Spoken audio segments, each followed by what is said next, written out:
क्या इंसान का रिश्ता किसी जिन्न से भी जुड़ सकता है? क्या अल्लाह की बनाई इस कायनात में कुछ ऐसे राज भी छुपे हैं जिन्हें समझना हमारी अक्ल के बाहर है? एक अकेली लड़की, एक रहस्यमयी लड़का, और फिर ऐसा रिश्ता जिसने न सिर्फ उसकी जिंदगी बदल दी बल्कि उसकी रूह तक को हिलाकर रख दिया। ये कोई आम कहानी नहीं, बल्कि एक इस्लामिक सबक है जो मोहब्बत, इम्तिहान और तकदीर के गहरे रहस्यों से जुड़ा है। तो चलिए सुनते हैं एक लड़की और एक जिन्न के बीच उस रिश्ते की कहानी, जो शायद किसी किस्से की तरह लगे, लेकिन हर लफ्ज में अल्लाह का एक इशारा छुपा है। यह किस्सा चंद्रपुर के एक वीरान लेकिन रहस्यमयी गांव का है, जहां हर परछाई में कोई न कोई राज दफन था। यह गांव न तो दुनिया की चकाचौंध का हिस्सा था और न ही वक्त की तेज रफ्तार का। यह इलाका अल्लाह की बनाई कुदरत की गोद में बसा था, जहां चारों तरफ हरियाली थी, पहाड़ों का साया था और एक सुकून भरी खामोशी फैली रहती थी। गांव के एक कोने में एक छोटी सी झोपड़ी थी,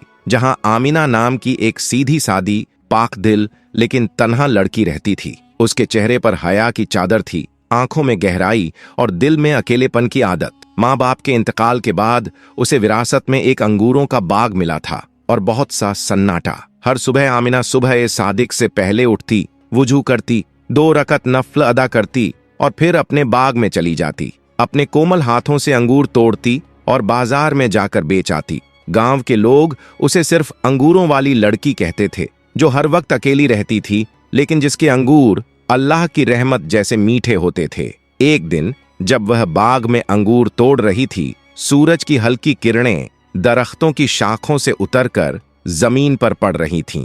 परिंदे अपनी तस्बीह में मसरूफ थे और आमिना अपने ख्यालों में डूबी हुई थी। तभी उसकी नजर एक अजनबी 10 साल के लड़के पर पड़ी। वह आम बच्चों जैसा नहीं था, न शैतान न शोरगुल करने वाला। वह बस खामोशी से बैठा आमिना को देख रहा था। उसकी आंखों में एक अजीब सी मासूमियत और एक गमगीन खामोशी थी। आमिना पहले तो चौंकी और थोड़ी घबरा गई, फिर पूछा, तुम्हारा नाम क्या है? यहाँ क्या कर रहे हो? लेकिन लड़के ने कोई जवाब नहीं दिया। आमिना ने जल्दी से एक सूखी लकड़ी उठाई और सख्ती से बोली, चले जाओ, मेरा बाग खराब मत करो। लेकिन वह लड़का वहीं बैठा रहा। उसकी आंखों में खौफ नहीं था, बल्कि एक खामोश उदासी थी। आमिना को वह देखकर रहम आ गया। उसके पास जाने लगी तो उसकी हिम्मत भी कमजोर पड़ने लगी। लड़के ने कोई हरकत नहीं की, बस आंखें झुका ली। कुछ पल खामोश रहने के बाद आमिना ने नरमी से कहा, ठीक है, लेकिन नुकसान मत करना। उस दिन लड़का भागा नहीं, वह उठकर एक कोने में चुपचाप बैठ गया और आमिना अपनी टोकरी भरने लगी।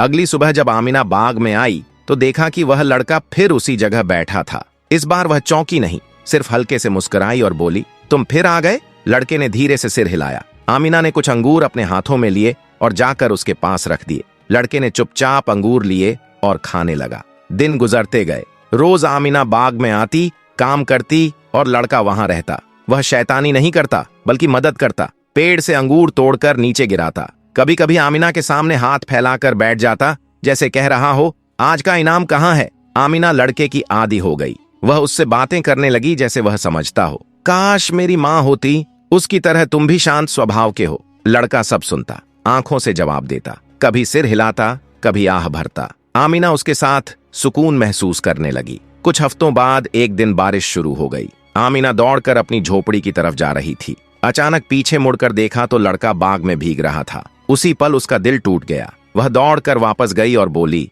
मेरे साथ क्यों नहीं आए? लड़का गीली आंखों से उसकी तरफ देखा, जैसे उसके वजूद में कोई राज छिपा हो। आमिना ने उसका हाथ पकड़ा और बोली, चलो मेरे साथ घर चलो, तुम अब अकेले नहीं रहोगे। लड़के ने खामोशी से उसकी बात मान ली। अब आमिना की झोपड़ी में अकेलापन नहीं था। लड़का उसके साथ रहता, कोने में बैठा रहता। रात को आमिना की कहानियां सुनता। वह उसे मूसा कहकर बुलाती, मूसा खाने आ जाओ, खाना तैयार है। मूसा चलो बाजार अंगूर बेचने। गांव वाले हैरान होते, कोई हंसता, कोई फुसफुसाता, ये लड़की पागल हो गई है, एक लड़के को घर ले आई है। लेकिन उनकी बातों का कोई असर नहीं पड़ता आमिना पर। वह अपनी दुनिया में खुश थी, जहां मूसा, बाग और दिल का सुकून था। एक रात आमिना अपने बिस्तर पर लेटी थी। बाहर ठंडी हवा चल रही थी, अंदर मिट्टी का दिया जल रहा था। मूसा कोने में बैठा उसे देख रहा था। उसकी आंखें नम थीं, जैसे कोई रहस्य छिपा हो। आमिना बड़बड़ाई, तुम मेरे साथ रहोगे, है ना, हमेशा? मूसा ने सिर हिलाया। आमिना सो गई। लेकिन उस रात कुछ बदलने वाला था, जो वक्त के पहिए को घुमा देगा। चंद्रपुर में ठंड की ठंडक फैल चुकी थी। सूरज की रोशनी मध्यम हो गई थी। पेड़ों के पत्ते पीले होकर झड़ रहे थे। अंगूरों का मौसम भी खत्म हो रहा था। आमिना का बदन कई दिनों से टूटा टूटा लग रहा था। उसके चेहरे पर थकान, होठों पर मुस्कान कम हो गई थी। पहले उसने सोचा यह आम थकान है, लेकिन बुखार, सर्दी और कमजोरी ने उसे बिस्तर पर डाल दिया। मूसा हमेशा उसके पास रहता, कभी उसके माथे पर गीला कपड़ा रखता, कभी पानी लाता, कभी बाजार से फल चुरा कर लाता। आमिना की सांसें धीमी हो गई थीं, लेकिन दिल में सुकून था। कोई उसके पास था जो उसे कभी छोड़कर नहीं गया था। एक शाम आसमान बादलों से ढका था। आमिना कमजोर आंखों से मूसा की तरफ देखकर थकी हुई आवाज में बोली, मूसा, अगर तुम ना होते तो मैं मर जाती। मूसा ने उसका हाथ पकड़ा, जैसे कुछ कहना चाहता हो या शायद कुछ छुपाना चाहता हो। कुछ दिनों बाद आमिना की तबीयत बेहतर हुई। वह फिर से घर साफ करने, बाग में जाने और मूसा से लंबी बातें करने लगी। एक रात पूर्णिमा का चांद चमक रहा था। आमिना चटाई बिछाकर आसमान की तरफ देखते हुए मूसा को गले लगाकर बोली, तुमने मेरी जिंदगी बदल दी है मूसा, कभी जाना मत, वादा करो। मूसा ने उसके गाल पर हाथ रखा। उसकी आंखें कुछ कहना चाह रही थीं।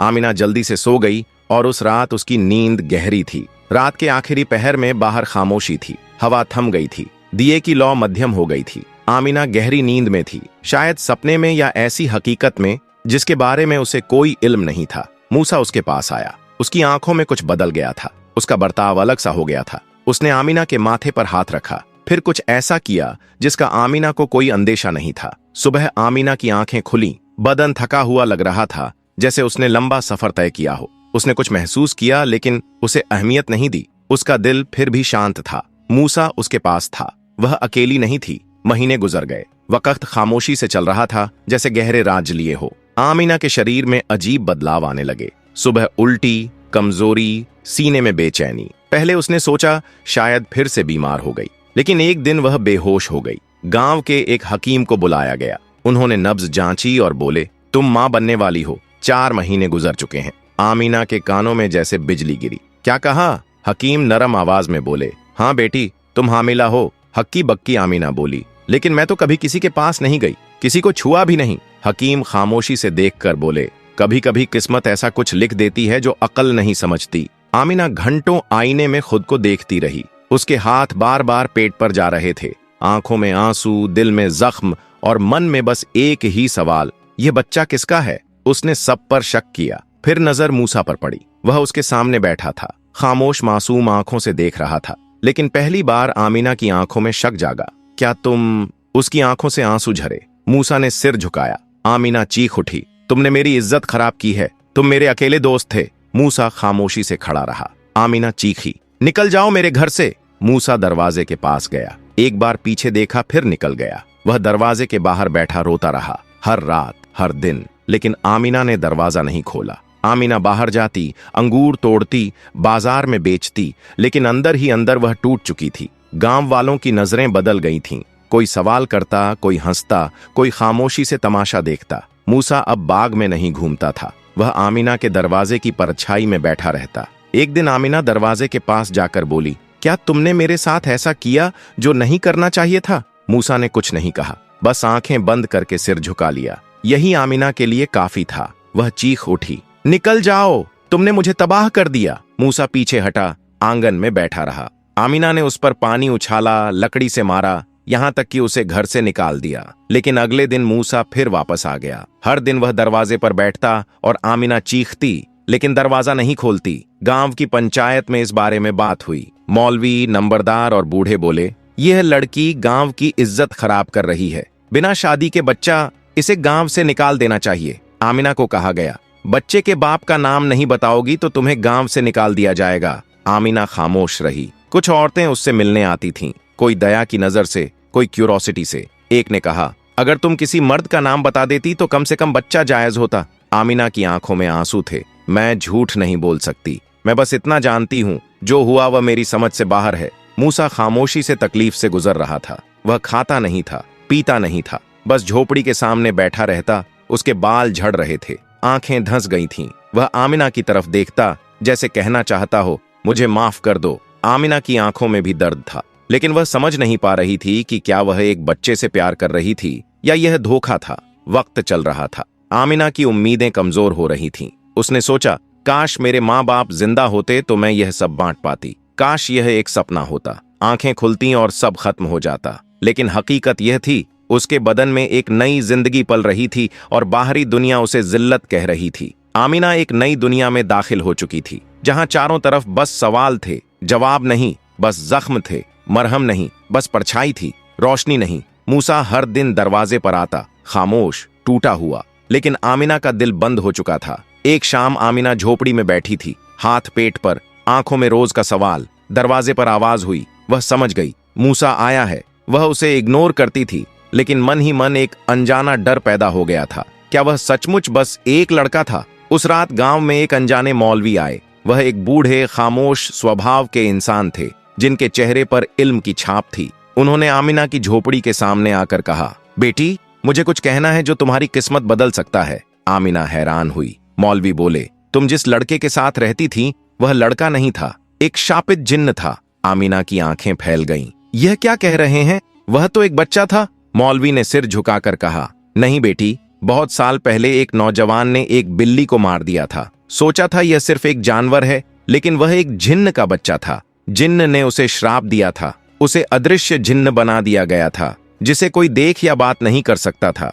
लेकिन उसके एक अच्छे कर्म के कारण जिन्न ने उसे एक मौका दिया था। सिर्फ एक औरत उसे देख सकेगी और उससे बात कर सकेगी, और जिस दिन उस औरत से उसका सच्चा रिश्ता बनेगा, उस दिन वह फिर से इंसान बन जाएगा। वह औरत तुम हो, मौलवी ने आगे कहा। उसने जो अच्छा काम किया था वह यह था कि बिल्ली को मारने के तुरंत बाद उसने माफी मांगी और उसे मिट्टी दी थी। उसी कर्म की वजह से जिन्न ने उसे एक अवसर दिया। आमिना के दिल में तूफान सा उठ खड़ा हुआ। तो उस रात जो हुआ वह श्राप तोड़ने का तरीका था? मौलवी ने हाँ में सिर हिलाया। वह अपराधी नहीं था, मजबूर था, और शायद उसके दिल में मोहब्बत भी पैदा हो गई थी, इसलिए वह रोज लौट कर आता था। आमिना ने जब दरवाजा खोला तो वहां मूसा की जगह एक खूबसूरत नौजवान खड़ा था। सफेद कपड़े, सादा चेहरा और आंखों में गहरी विनम्रता। कांपती आवाज में उसने कहा, आमिना, मैं वही हूं जिसे तुम मूसा कहती थी। तुमने मुझे अपने दिल में जगह दी और तुम्हारी सच्चाई ने मुझे श्राप से आजाद कर दिया।